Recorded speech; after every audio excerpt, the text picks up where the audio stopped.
Yo, it's Guido coming at you with a tactics talk actually this morning. Holy cow, we're definitely gonna be in emergency ops for the next little while here while we sort out the computer issue that I've been whining about for days now. So I've got a replay today. We got a Brosk. Now, let me just back up for a second. You guys have sent a lot of stuff in. I have files everywhere right now. I'm actually using my old Power Director. I bought the new 365. That's on the other machine. I don't know if I'm going to update it on this one. That means that most of my stuff got converted as far as all of my projects so that I can do all my intros and on every. It's a mess. It's a complete disaster. It's all just in a state of flux. But anyway, it be what it be today. Brosk. The Brosk, I am at about, I want to say 90 battles in my 100 battle challenge on this, so I'm getting close to being done with it. I'm not really blowing the place up with it. 53% win rate or something. I'm hoping to get to 55 or so, at least end it somewhere on the direction towards 60. I know it's a good tank. I've taken the advice of a couple of you and set it up with more of a scouting sort of flavor on it. And then I just recently finally set it up for more of a DPM build or a combat build. Get what I'm doing here with my camera. In case I run into a city map or something that's not like Prokhorovka. So I've got a CVS, I've got optics, and I'm running, I think, vents or some such thing on this particular setup. Gets me out a little bit past 500 on the view range, plus the CVS thing going on.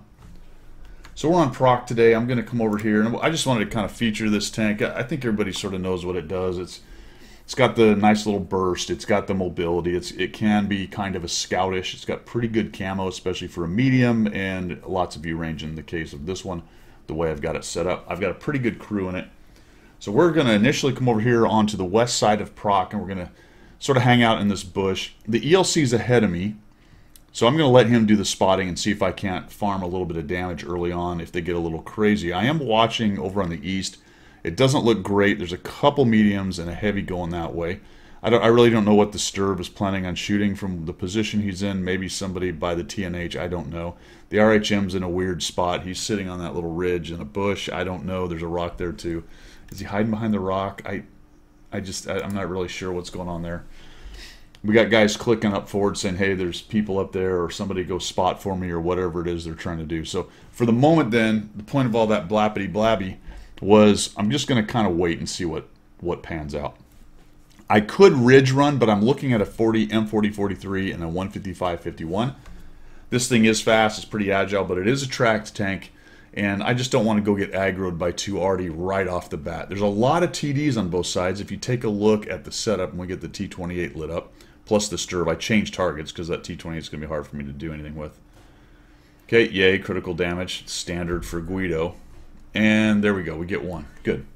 And it drops 404. So remember, this is a, I want to say a 360 alpha gun. Is that right? Yes. So you got a nice high roll at 404. You will see on occasion 400 damage hits with this thing. The Sturb S1 dies immediately, and now the T28 is kind of just sitting there. I don't really know what his plan is. He doesn't seem to move. Get an armor not penetrated. What I'm trying to do here is at least track him or maybe sneak a shot. And that one goes right below, between his tracks or right into the ground before him. Maybe get him tracked, get a little bit of assist out of that. Looks like I got 596 out of it in any event off of the Sturb. Got some assist off of 2 shots on the Sturb. The first critical seemed to have tracked him, or maybe it was the second one. And we're doing okay. So we're off the races with almost 1,000 combined. I can see there's a big issue going on the hill over there. There's a bunch of them. 1, 2, 3, 4, at least 5 tanks, enemy tanks. There's 2 in the middle on the 5.6. That's 7. I've got another 3 or 4 over here. That's 10 or 11. You add the 2 arty. That's 13-ish. There's not many tanks unaccounted for. Probably a couple unspotted on the 1-2 line potentially. So we're going to get on our horse and start moving out. Take a quick look. I didn't really mean to ram this Caliban. He's looking at me like, you jerk. Hopefully I didn't spoil a shot, but I don't know really who he might be shooting at from that range. The TS5 goes pushing in. I do get spotted crossing here, so that makes me start to wonder if maybe the ELC is somewhere nearby. Or maybe the TL1 LPC, but I think he was a little bit out of spotting range. So there's probably somebody else a little bit close. We'll come up here and see if we can't sneak some shots. That goes nowhere. This dude is the guy I should have shot at first, more than likely. We get one shot off of him. You'll notice that I'm carrying a lot of APCR or Magic APCR. It carries two kinds of APCR. That's going to give me only a pen at 240. The standard round is down at 190. That's one of the weaknesses of the Barask. If you tell somebody it's overpowered, they'll always point towards the penetration being pretty bad and the overall DPM being kind of bad. It makes up for it in camo, vision, and speed, and the little burst potential. So we're going to actually go over to the east side now. We need to start dealing with this hill. The 1-2 line is what it is over there. It's sorted-ish. Guys are pushing in. I could have probably farmed maybe a little more damage as they're going in over there. I don't know why the ELC is so far back still. It's unfortunate. But there is still an enemy ELC wandering around somewhere. So we got the VTU and the 4202. 4202 is really hurt. We got the VTU at about half hit points. So I'm going to come over here and use some of my speed and see if I can't kind of start spotting for the guys in the middle. And all of a sudden, as I move over here, there are no guys in the middle. So we're a little bit on our own over here. Not the greatest thing. There is a Sturv back there. Then I see the Progetto is making a runner, so I want to get over here and see if I can get a shot on this guy. There we go. We get one. We'll back out. We'll immediately hit C. We didn't get spotted. That works. I must have somehow got double bush. He must have gone right behind a bush right when I shot. Skoda comes up. The reload, even though it's an autoloader, is really not that long. You're only out of it for about 18-20 seconds. So I see this guy kind of doing his thing. We'll just zoom in there. We'll get a little shot on him.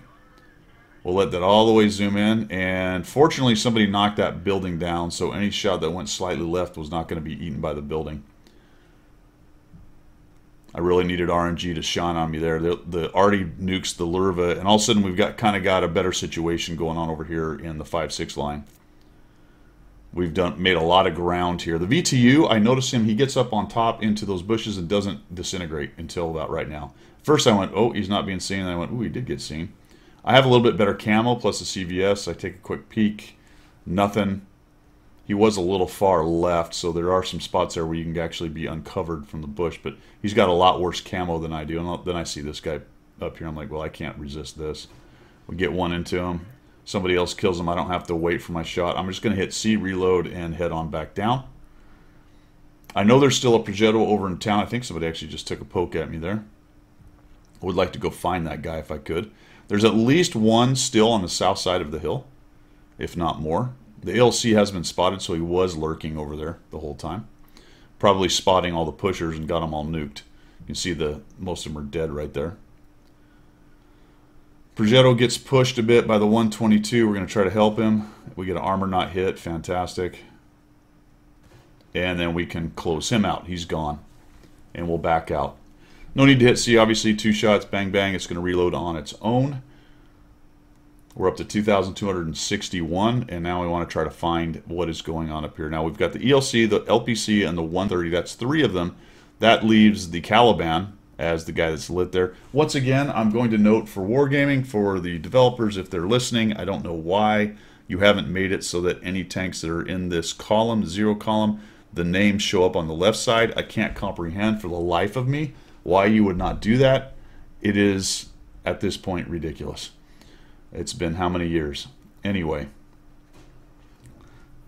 RNG smiled. RNG smiled. We'll just hit C. I got a little bit worried because I hit C. I'm like, oh, crud. Now he's going to come up and over. But he knows he's got some guys down below. He doesn't really want to come up and disintegrate. And then I thought, ooh, he is coming. Crap, let's bail out of here. Make that shot a little bit more difficult. So sneak down in here where the gun depression is going to take him or force him to come up and over to get a shot and get shot by, hopefully, the Sturv or the 122. But he doesn't come. I get reloaded. We're at 22 seconds with 2 guys on. Next thing I'm looking at is this ELC. So the ELC really, at this point, is the X factor. Things are relatively even. We're ahead a little bit on hit points, at least as far as I can tell from the things that I've seen here. And then they get a little push going on into our 122. Bit lucky there. I really didn't know what I was dealing with because I didn't have an outline, so I just took a stab at it. And now I'm just kind of like, all right, how do I get a shot? The 130 dies, and then here comes the LPC. Same thing there. RNG is smiling. We take that shot. We get him hit. LPC is now pushing the 122, and all of a sudden we have a little bit of a situation developing, right? We have me and ELC and a Sturv. So the ELC and myself are mobile, but he's doing a nice job with their ELC, who is now out in the open. So we'll just kill him. We'll clean him up. We got him right here. Yep, boom, nope, okay, that's fine. We got another shot. We'll kill him here, and boom, nope, okay. So the RNG that smiled on me earlier is no longer smiling and has decided that I will not kill the ELC. Then he gets thumped and dies from the arty. So, okay. I get the assist. We're up to 3,344. We've got him. I'm going to back out just a little bit till it darkens. Oh, dang. I will tell you, the Caliban, because of the angles and the okay-ish armor, it does get some bounces. You might think, oh, it's just a big, soft, you know, giant HE derp gun. But I will tell you, it's got okay-ish armor. Oh, I'm only going to say okay-ish. And I will say that its AP pen is higher than you would think. It actually hits pretty hard. It's just, it is extremely derpy. We got guys on the cap. We're down to 15 seconds. That's when I go, all right, let's go ahead and try to get some shots. Fortunately, one of them jumps off the cap. That's very helpful. So I don't know if I would have actually got up here and got these last few shots if he had stayed on the cap. So we'll come up here. I'm going to use the RHM as a bit of armor initially. We'll come over here. We'll just auto aim and get a shot. He misses. I mean, that's the thing about the Caliban. He was, holy cow, was he close, and he just absolutely misses me.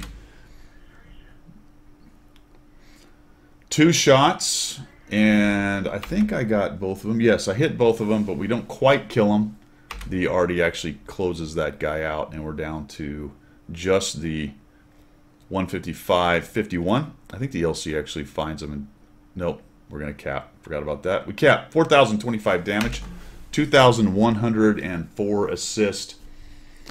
Kind of your average run-of-the-mill decent Barras game, showing its capability to move around, its spotting capability. It's decent camo. Notice the TVP got seen. When I got up there, I did not. Although there may have been, you never know. It could have been a different tank, a little bit closer. Maybe he actually poked out of the bush. I didn't look at it that closely.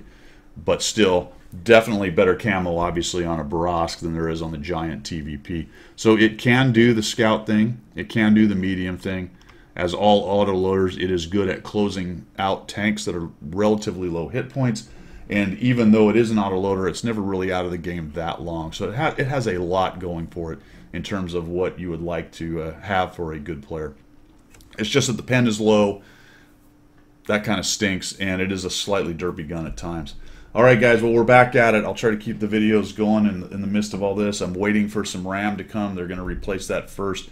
We're going to try that, and if it doesn't work, then it's probably something deeper, i.e. a CPU on that thing, and that's not something I'm going to be able to fix. I could, but I'm not going to do it because it's a pre-build. I'm just going to send it back, get my money back, and reassess what I'm going to do from there. Kind of a bummer because it came up, and I'm like, holy cow, that's a good computer, an okay price, let's get that.